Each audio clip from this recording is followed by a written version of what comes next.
As we look to get back to the classroom for concurrent instruction, how can teachers foster and maintain student-to-student and student-to-teacher relationships?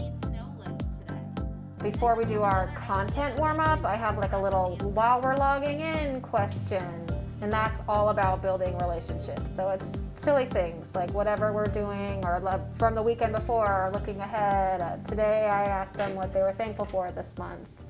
And that is to build relationships this year because it's so much harder to build relationships online than it is in person. And I know if I cannot establish a relationship with my students, then I cannot teach my students.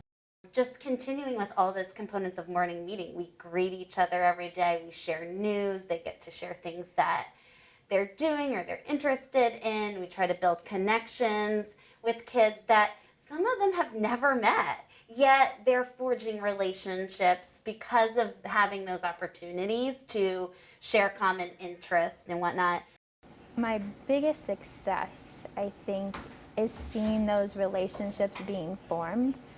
When we first started the pilot, the classrooms were really quiet and students were really reluctant to even talk to each other on Blackboard.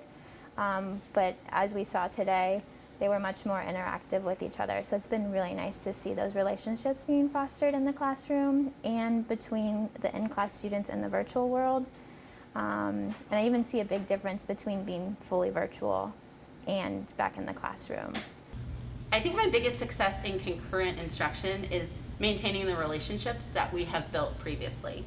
So making sure that in morning meeting, they're greeting one another, whether they're at home or in person. They're so willing to share, whether they're in the classroom in front of me or online. And I know that's because we built a strong relationship together, and not only with me and them, but with students among themselves as well. As you get back into the classroom, how can you provide time for students to share, connect, and develop bonds with their peers and with you?